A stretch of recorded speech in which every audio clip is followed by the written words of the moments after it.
Some time ago, I attended a very interesting lunch. It was of people I didn't know, and it was in a city down south. The MC said, if you introduce yourselves to each other around the table, then you can proceed to eat. We were all introducing ourselves, and the gentleman directly across from me was a tall African-American man whose name, as he said it, was distinctly Muslim.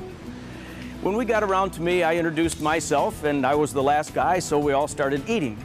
And partway through the lunch, the gentleman who had that distinctly Muslim-sounding last name made eye contact with me and said, "I love your books," which was totally confusing to me, and he could tell it was.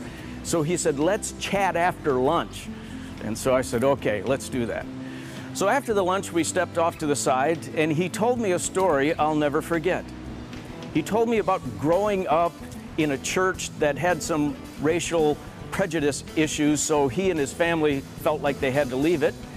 And he left God and Jesus Christ and the whole thing. But when he was in college, he was accepted and loved by some Muslims. And they just took him in, and so he became a Muslim.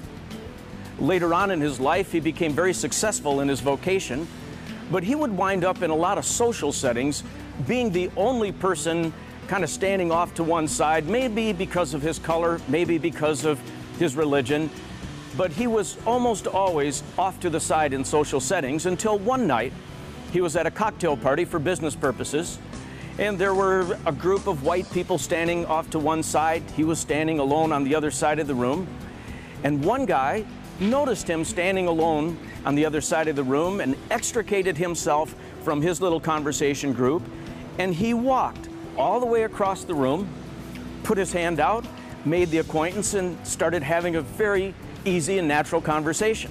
They met together for several weeks, both talking about Islam and Christianity, and one morning after that breakfast, the Muslim, instead of going to work, went home, dropped on his knees, and invited Jesus Christ into his life.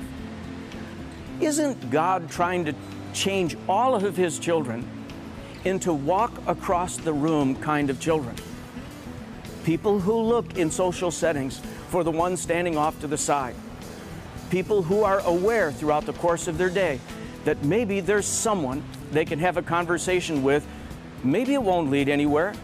Maybe it will. Maybe God has a grand adventure planned if someone is willing to walk across the room. This new book that's coming out soon, called Just Walk Across the Room, is a book and a tool that pastors can use to fire up their congregations about the risks and the rewards associated with personal evangelism. I think it will help your people believe this is something I can do. Now, I wish I could be there in person in San Diego. I'm on the road internationally and can't join you, but my heart's there, and I hope you'll take advantage of this new tool that's being offered, Just Walk Across the Room, and I hope it'll help you fire up your people for the work of evangelism.